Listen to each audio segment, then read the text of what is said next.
Bang! Maxine Waters's fist slammed onto the committee table with enough force to send papers flying and water glasses tipping.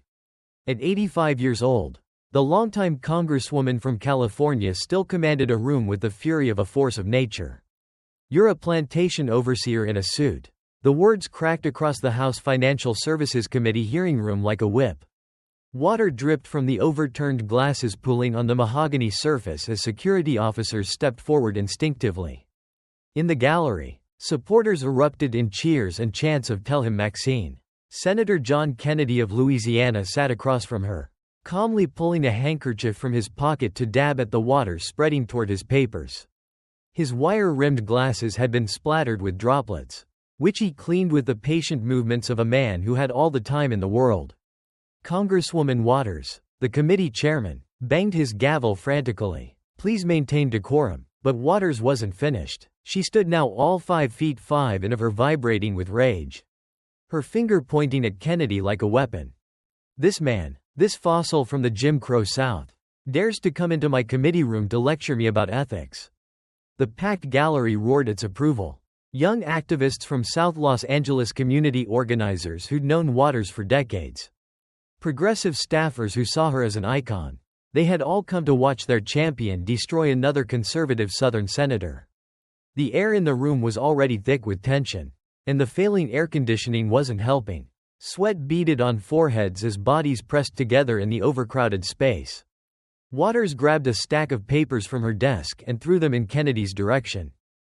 They fluttered like dying birds landing scattered across the floor. "While you were protecting oil barons who poisoned Louisiana's water, I was fighting for my community. While you were suppressing black votes, I was registering them." Democratic committee members slid their chairs away from Waters, creating distance. Some checked their phones with sudden urgency. Others found fascinating things to study on the ceiling. Their movement was subtle, but noticeable. Rats, beginning to sense a sinking ship. Kennedy finished cleaning his glasses and placed them back on his nose. He looked at Waters with the kind of patient attention one might give a child having a tantrum in a grocery store. When he spoke, his Louisiana drawl was thick as molasses and twice as smooth. "Are you finished, Congresswoman?" The simple question seemed to infuriate Waters more. "Finished? I haven't even started with you. You fossilized." "Good," Kennedy interrupted gently, reaching for a manila folder marked "Banking Ethics" in bold letters. "Because I'd like to discuss how you protected your community. Specifically one particular institution in your community." He pulled out an 8x10 photograph and held it up. The image showed the One United Bank headquarters, a modest building that had once represented hope for black-owned banking in America. Waters froze mid-gesture, her pointing finger still extended, but now trembling slightly. The fury in her eyes flickered, replaced for just a moment by something else. Fear. "Since we're discussing ethics and community service," Kennedy continued, his voice carrying despite its softness, "shall we talk about how your husband made $350 from this bank?" The gallery's cheers died like someone had pulled the plug on a speaker. The sudden silence was so complete that the buzz of the dying fluorescent lights overhead became audible. Waters' aide rushed to her side, whispering urgently, but she waved him away. "Don't you dare." Waters started lunging forward as if to grab Kennedy's documents. Security moved quickly, positioning themselves between the two. The committee chairman banged his gavel repeatedly. "Order. We will have order." Kennedy remained seated, unperturbed by the chaos. He pulled out another document. This one a bank statement with certain numbers highlighted in yellow. $350. "Congresswoman, that's what your husband's stock in One United Bank was worth. Stock in a bank that was failing. A bank that didn't qualify for federal bailout funds until you personally intervened. This is about you, not me," Waters shouted, but her voice had lost some of its power. Sweat was no longer just from the heat it beaded on her forehead. From stress, causing her carefully applied makeup to run slightly at the edges. "This is another racist attack on a strong black woman who won't bow down to ma'am." Kennedy interrupted again, his politeness somehow more devastating than any shout could be. "I have great respect for strong black women. My concern is with corrupt politicians of any color who use their position to enrich their families. Shall we discuss how your husband made that $350? Waters gripped the table for support, her knuckles whitening. The aide whispered more urgently. And this time she listened. Around them, the committee room had transformed from a political rally into something resembling a courtroom. And everyone present could sense that Congresswoman Waters had just become the defendant. The chairman cleared his throat. Senator Kennedy, please proceed with your testimony. Congresswoman Waters, please be seated. As Waters slowly, reluctantly sat back down, Kennedy opened his folder fully. The stack of documents inside was thick enough to stop a bullet. He looked at Waters with what might have been pity. Let's begin with September 2008, shall we? The height of the financial crisis. Banks failing across America. Your husband's bank One United on the brink of collapse. That must have been terrifying for your family finances. Waters's hand shook as she reached for her water glass, only to remember she'd spilled it in her rage. The tremor in her fingers was visible to everyone in the room. This wasn't how this was supposed to go. She was supposed to be the righteous warrior, Kennedy the villain. But the papers in his hands were already rewriting that narrative, and they had barely begun. The projector screen behind Kennedy lit up with devastating simplicity.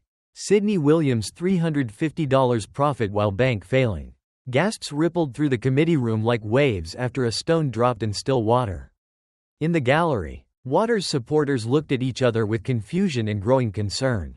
This wasn't the narrative they'd been told. Waters shot to her feet. Turn that off. This is an ambush. I wasn't notified about any. Congresswoman, the chairman interjected, his gavel raised but not yet used. Senator Kennedy submitted all materials to the committee 48 hours ago per rules. Your office was notified. Kennedy stood now, moving to the projector with a laser pointer. His movements were unhurried, professorial behind him. The screen showed a timeline of One United Bank's collapse, each date marked with a red flag. September 2008. He began the red dot of his pointer circling a date. One United Bank holds substantial Fannie Mae and Freddie Mac stock. When the government takes over these institutions, One United's capital is, quote, all but wiped out. Waters tried to move toward the projector to block it, but security stepped forward. This is theater, she shouted. Political theater designed to September 8, 2008. Kennedy continued as if she hadn't spoken. Your husband, Sidney Williams, former board member of One United, still owns substantial stock in the bank. Stock that's about to become worthless. Unless the red dot moved to another date. September 9, 2008. You personally called Treasury Secretary Henry Paulson. Point of order. Waters screamed, banging on the table. Point of order. This is the chairman's gavel came down hard. There is no point of order during witness testimony. Congresswoman, please be seated or you will be removed. Waters spun toward her colleagues, looking for support, but Democrats were studying their phones, their shoes, anything but her. One younger member got up and quietly left through the back door. Kennedy clicked to the next slide. It showed phone records. You arrange a meeting between Treasury officials and what you call the National Bankers Association. You tell Secretary Paulson this is about helping all minority banks. But who shows up to the meeting? Congresswoman? He didn't wait for an answer. The next slide showed attendance records. Only executives from One United Bank. No other minority banks were invited. No other banks were even told about the meeting. Just the one bank where your husband had $350 at stake. My husband's investments are his business. Waters protested, but she was gripping the table now for support. At 85, the stress was visibly taking its toll. Her face had taken on a grayish pallor beneath her makeup. Are they? Kennedy asked mildly. He clicked to another slide. This one showing an email. This is from One United's CEO to your office.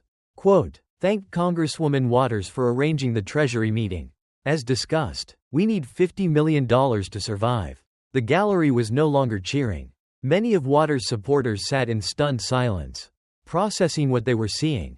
A few were already heading for the exits. But here's where it gets interesting, Kennedy said, moving to a new slide. You knew you had a conflict of interest. You told your staff to handle One United's requests. Specifically your chief of staff, who happens to be your grandson, Mikhail Moore. A photo appeared on screen. A young man in his 30s, standing next to Waters, at a campaign event. Liar, Waters shouted, attempting to stand again, but wobbling slightly. An aide rushed to steady her. That's my grandson. Yes, but September 19, 2008, Kennedy continued relentlessly. Your grandson. Your chief of staff continues to advocate for One United despite your clear conflict of interest. He organizes calls, sends emails, pressures Treasury officials, all while you claim to have recused yourself. He pulled out a thick document. This is the House Ethics Committee's investigation report. Would you like me to read their findings? That investigation cleared me, Waters said, but her voice was weakening. She reached for water again, forgetting she'd spilled it. An aide quickly provided a new glass, which she drank from with shaking hands. Did it? Kennedy asked. He flipped to a marked page. The committee found that you should have instructed your staff to avoid any involvement with One United's request for assistance. They found that your grandson took actions on behalf of One United when he knew or should have known about your conflict of interest. They issued him a formal letter of reproval. He looked up at Waters over his glasses. Your grandson was officially reprimanded for corruption. Congresswoman, while working as your chief of staff under your supervision. Suddenly, there was movement in the gallery. An elderly black man stood up. Waters' eyes widened in recognition and something very close to panic. That's my husband, she whispered to her aide. What's he doing here? Sidney Williams, now in his late 80s himself, was making his way toward the exit. His face was set in hard lines. Anger or embarrassment, it was difficult to tell. As he passed the press section, reporters scrambled to follow him. Mr. Williams, they called. Do you have any comment? Did you profit from the bailout? He pushed past them without a word, but his presence had been devastating. The husband fleeing the scene while his wife faced accusations of corruption. The optics were brutal. Waters watched him go, her face crumbling. Sidney, she called weakly, but he was already gone. Kennedy waited for the commotion to die down before continuing. One United eventually received $12 million in TARP funds. Not the $50 million they wanted, but enough to survive. Your husband's stock was saved. Other minority banks without congressional connections received nothing. He clicked to a final slide showing a list of minority-owned banks that had failed during the crisis. Broadway Federal Bank failed. Carver Federal Savings Bank nearly failed. United Bank of Philadelphia failed. He looked directly at Waters. These banks served black communities, too, but they didn't have a congresswoman with a financial stake making calls for them. I was trying to help all minority banks. Waters protested, but it sounded hollow now. Her supporters in the gallery were leaving in steady streams. The chants and cheers from an hour ago seemed like ancient history. Were you? Kennedy asked. He pulled out one more document. This is the Treasury Department's internal memo about your meeting request. Quote, repelled. Waters specifically mentioned One United Bank multiple times. No other banks were discussed. Waters slumped in her chair. At 85, she suddenly looked every year of her age and more. Her wig had shifted slightly during her animated protests, and she reached up to adjust it with a trembling hand. The gesture was heartbreaking in its vulnerability. The powerful congresswoman reduced to worrying about her appearance while her career crumbled. But we're not done, Kennedy said, reaching for a new folder. That was just your husband's corruption. Let's talk about your daughter. She made even more. Waters' eyes closed. She knew what was coming. The family business was about to be exposed, and there was nowhere left to run. The folder was labeled Family Empire in thick black letters. Kennedy opened it with the same deliberate care he'd shown throughout a man unveiling evidence he'd spent months collecting. Your daughter Karen Waters, he began, and Waters flinched at the name. Made more money from your campaigns than most United States senators make in salary. Shall we discuss how the committee room had gone completely still? Even the chairman had stopped reaching for his gavel, transfixed by the systematic destruction happening before them. This wasn't just a political takedown. It was the dismantling of a dynasty piece by corrupt piece. Your daughter made more than a U.S. senator from your campaign. The words appeared on the screen in bold letters followed by a number that made the entire room gasp. $750. Waters erupted from her chair with surprising energy for someone her age. How dare you bring my children into this? She grabbed her water glass and hurled it at the projection screen. It shattered against the wall, water running down like tears on the financial figures. Security rushed forward, positioning themselves between Waters and Kennedy. The committee chairman banged his gavel so hard it cracked. Congresswoman Waters, control yourself or you will be removed. My family earned that money. Waters screamed, spittle flying from her lips. Her carefully maintained composure had completely shattered. Every penny was legal. Every payment was reported. Kennedy remained calm, pulling out a handkerchief to clean water droplets from his papers. Legal perhaps, but ethical. Let's examine how your daughter earned $750,000, shall we? He clicked to the next slide, showing a complex web of payments. Karen Waters runs something called a slate mailer operation. For those unfamiliar, she creates voter guides that recommend candidates. Candidates pay to be included on these mailers. And who determines which candidates get recommended? He paused for effect. You do, Congresswoman. That's a legitimate business. Waters protested, but she was gripping the table again. Her knuckles white. Is it? Kennedy asked. Let's trace the money flow. Candidates donate to your campaign. Your campaign pays your daughter's company. Your daughter, Prince mailers, endorsing those same candidates. It's a beautiful circle, isn't it? Money goes round and round. And your family takes a cut at every turn. A young woman in the gallery suddenly stood up. She looked to be in her late 20s. Professionally dressed, but with tired eyes. I have something to say. Security moved toward her, but Kennedy raised a hand. Let her speak. The woman's voice trembled, but carried. I worked for Congresswoman Waters' campaign for 2 years unpaid. I was told it was a volunteer opportunity that would lead to a real job. She pulled out a crumpled piece of paper. This is my bank statement from that time. I had $73 in my account. I ate ramen every night while Karen Waters got paid $40 that same month. Waters pointed a shaking finger at the woman. You're lying. I don't even know you. Yes, you do, the woman replied, tears starting to fall. You called me sweetie when you needed coffee. You promised me I was part of the family. But the only family that mattered was your real family. The ones getting paid. The gallery erupted in murmurs. More former staffers were standing now. Emboldened. She's right, another called out. I worked 16-hour days for free. My daughter did too, shouted someone else, while Karen Waters got rich. Get them out, Waters screamed, spittle flying. Security. Remove these people. Their plans. Republican plans. But Kennedy was already moving to his next slide. Let's continue with the family payroll. Shall we? Your grandson, Mikhail Moore, chief of staff at age 32. One of the youngest on Capitol Hill. Salary $174 per year. A photo appeared of Moore at a congressional event standing next to Waters. Nepotism. Someone shouted from the gallery. Kennedy nodded. Technically legal because grandchildren aren't covered by anti-nepotism rules. But ethical. You hired your grandson over hundreds of qualified candidates. And what did he do with that position? We already discussed how he violated ethics rules to help your husband's bank.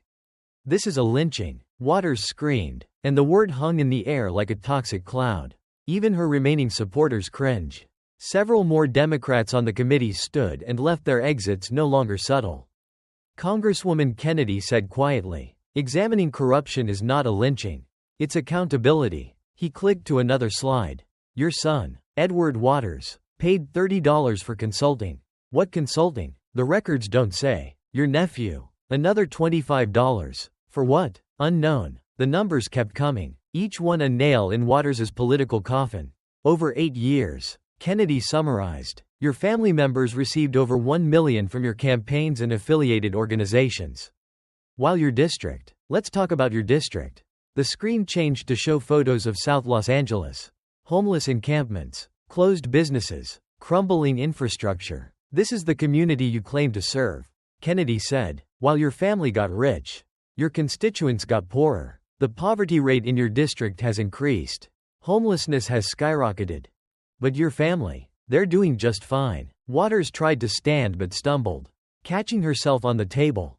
Her age was showing now. The stress taking a visible toll. You don't know anything about my district. You're just a racist from Louisiana.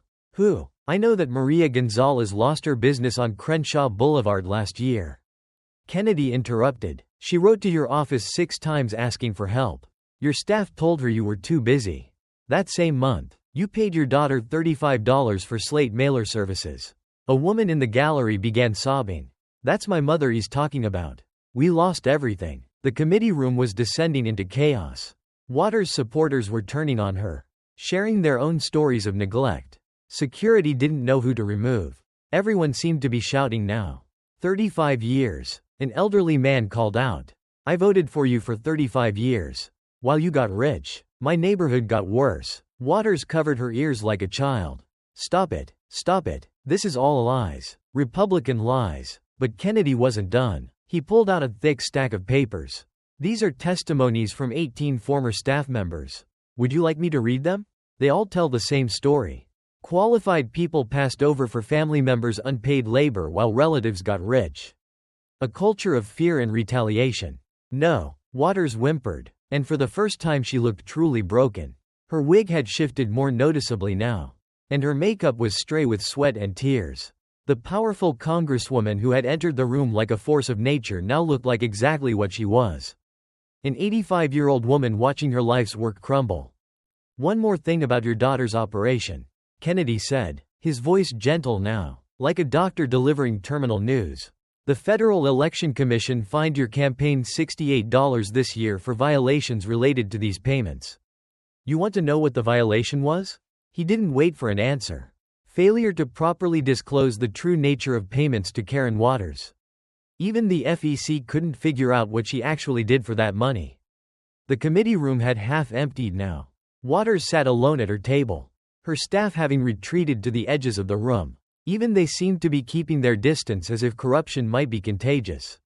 Shall we continue? Kennedy asked, reaching for another folder. We haven't even discussed your campaign finance violations yet. 20 years worth of them.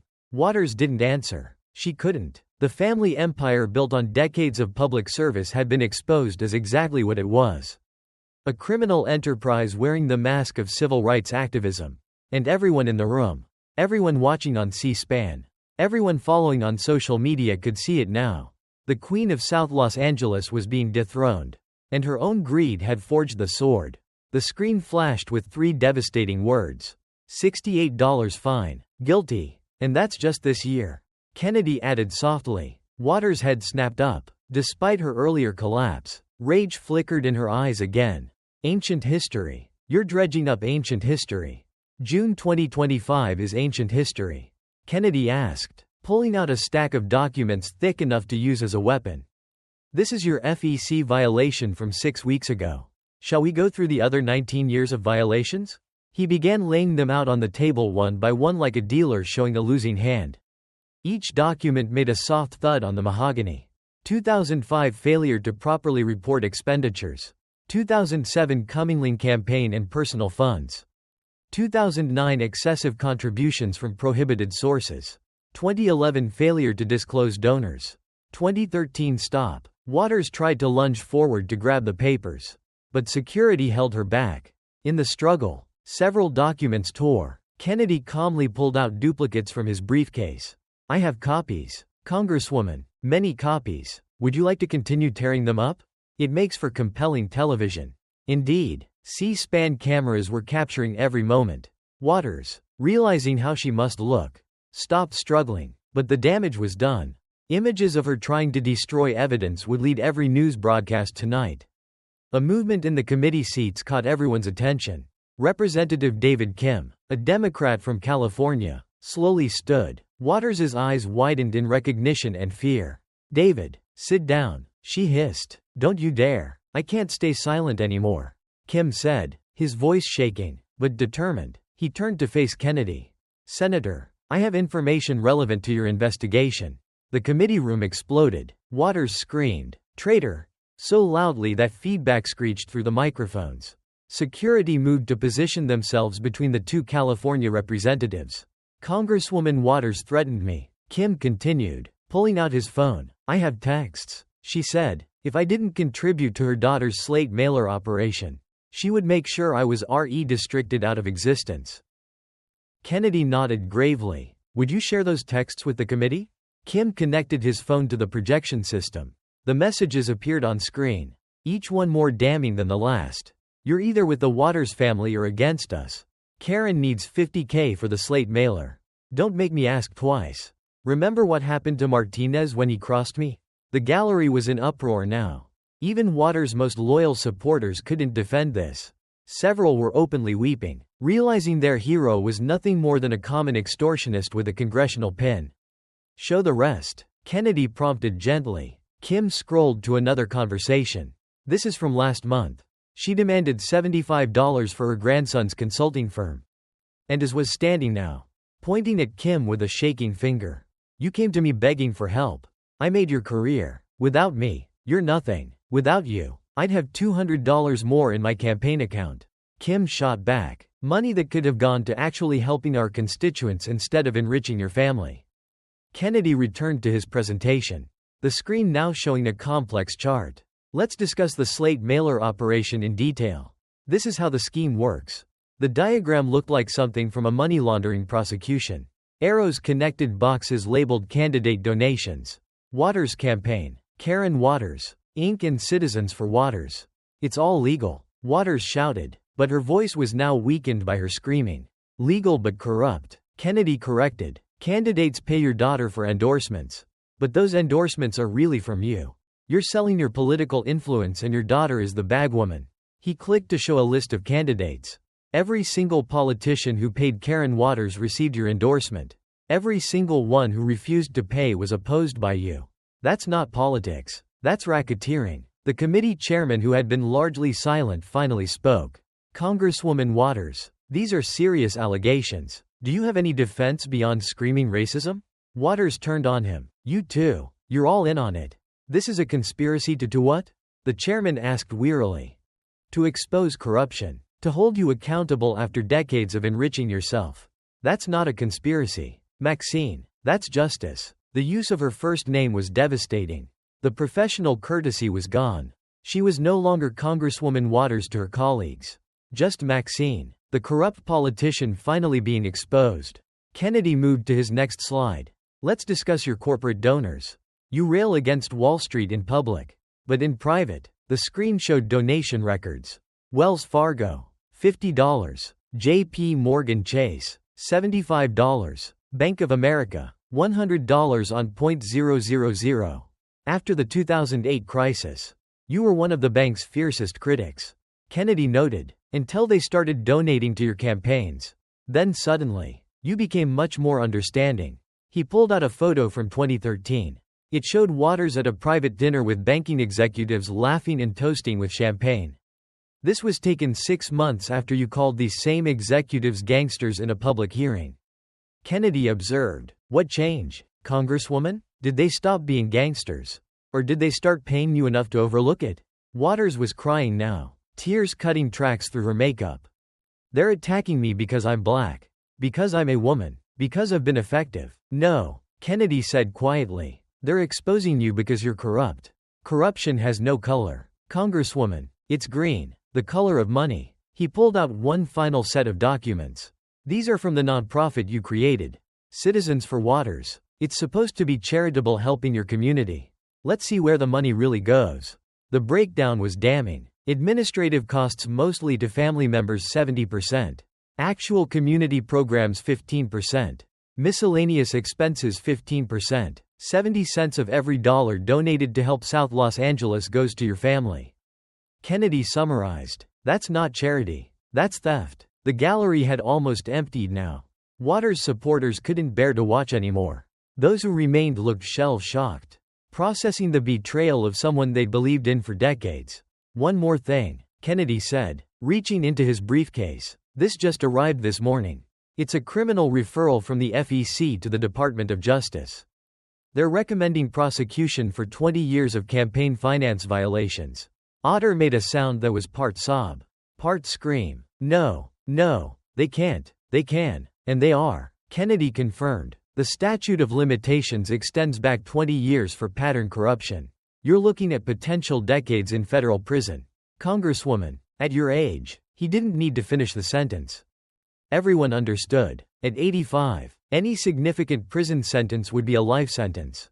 But we're not done yet, Kennedy said, organizing his papers for the final assault. We've covered your husband's corruption, your family's enrichment, your campaign finance crimes. Now, let's talk about the pattern that ties it all together. Your record of being one of the most corrupt members of Congress in history. Waters slumped in her chair, no longer even trying to protest. She looked like a fighter who'd taken too many punches. Swaying on her feet, but unable to fall, the knockout blow was coming. And everyone in the room could feel it. Kennedy opened his final folder. And Waters closed her eyes. She knew what was in there. After all these years, the bill was finally coming due. 4 posters were unveiled simultaneously, each one bearing the same damning words in blood-red letters. Most corrupt. 2005. Most corrupt. 2006. Most corrupt. 2009. Most corrupt. 201. Waters let out a scream that was barely human. Lies. All lies. She tried to stand but collapsed back into her chair, her 85-year-old body finally betraying her. These aren't lies, Kennedy said softly. These are the findings of Citizens for Responsibility and Ethics in Washington. Crew, a liberal watchdog group congresswoman. Your own side has been calling you corrupt for 20 years. He pulled out the reports, each one thick as a phone book. Shall we go through them? 2005. You were named one of the most corrupt members of Congress for steering federal funds to your husband's bank. Sound familiar? Get me out of here. Waters screamed at her remaining aides. Get me out. 2 staffers rushed forward to help her stand, but security blocked their path to the exit. You'll stay until the hearing is concluded, the chairman said firmly, or I'll have you held in contempt. Kennedy continued methodically. 206. Named again for using your position to enrich family members. 2009. The One United scandal we've already discussed. 2011. A pattern of corruption so extensive that even liberal groups couldn't ignore it anymore. He looked directly at Waters. 4 times. Congresswoman. 4 times your own ideological allies declared you one of the most corrupt members of Congress. Democrats and Republicans united in recognizing your corruption.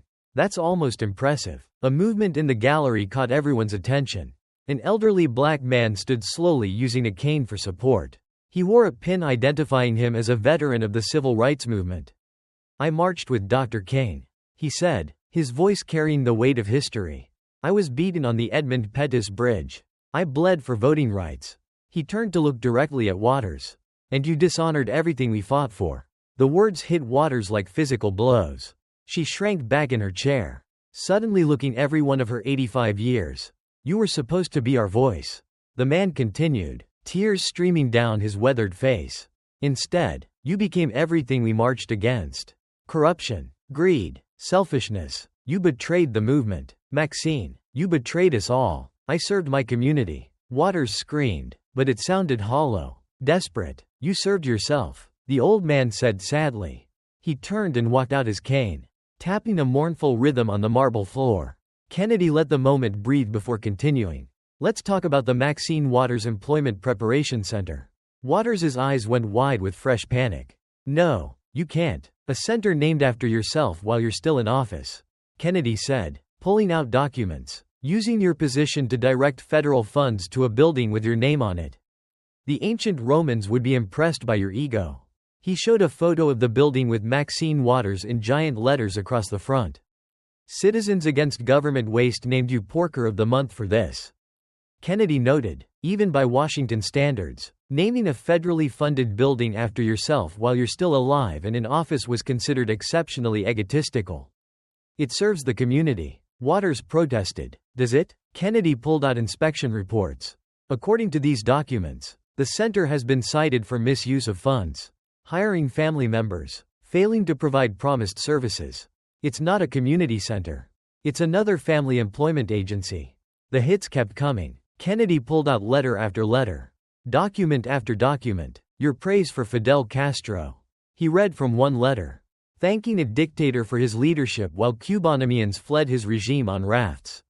While you lived in luxury, you praised a man who imprisoned poets and executed dissident. Red baiting? Waters shouted weakly. This is McCarthyism, is it? Kennedy asked. Or is it pointing out the hypocrisy of someone who claims to support democracy while praising dictators? Who claims to fight for the poor while enriching herself? Who claims to represent her community while her community suffers? He pulled out a final set of photos. They showed Waters' district over the decades, a visual timeline of decline. 1991, when you first took office. Look at the businesses, the hope, the potential. The photos showed vibrant streets, thriving shops, families walking safely. 2025 today. The new photos were devastating. Homeless encampments, boarded up stores, streets filled with trash, despair made visible. 35 years of your leadership. Kennedy said quietly. This is your true legacy. Not the money your family stole. Not the banks you protected. This the community you failed while enriching yourself. Make it stop. Waters covered her ears, rocking back and forth in her chair. Please make it stop. But Kennedy had one more card to play. You asked why this is personal for me. Let me tell you about the Dream Community Bank in New Orleans.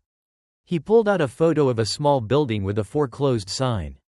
This was a black-owned bank that served the lower 9th Ward. After Katrina, they desperately needed help. They applied for the same federal programs that saved One United. They were denied. You want to know why? He stared directly at Waters. Because the Treasury Department had already allocated those funds to One United. The bank your husband owned stock in the bank you personally intervened to save. Tree Community Bank served thousands of black families who lost everything in Katrina. But they didn't have a congresswoman with a financial stake. So they failed. His voice dropped to barely above a whisper. But it carried throughout the silent room. Those families, my constituents, lost their savings, their hopes of rebuilding, their faith in the system. All so your husband could protect his $350 investment. That's why this is personal. Congresswoman, you didn't just betray your district. You betrayed every community that believed government could help them. Waters was sobbing openly now. Her face a ruin of makeup and tears. The powerful committee chair who had terrorized witnesses for decades was reduced to a broken old woman facing the consequences of a lifetime of corruption. No more, she whimpered. Please, no more. Kennedy closed his folders slowly. The sound of paper on paper somehow final. We're done here. The evidence speaks for itself. Decades of corruption, millions stolen, communities destroyed, families enriched. The record is clear. He stood gathering his documents with the same methodical precision he'd shown throughout.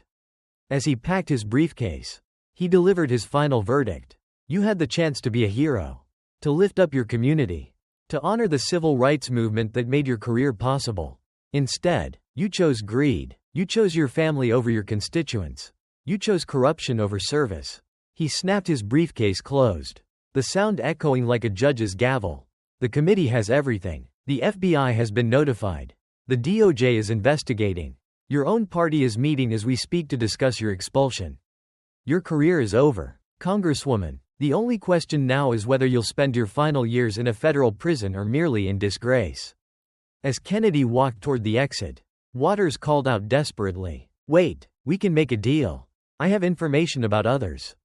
Kennedy paused at the door, not bothering to turn around. The time for deals passed decades ago. You had 35 years to do the right thing. You chose differently. Now you'll live with those choices. He left, and with his departure, the last bit of fight went out of Maxine Waters. She sat alone at the witness table, abandoned by staff, supporters, and colleagues. The committee room that had been her kingdom for decades had become her courtroom. And the verdict was in.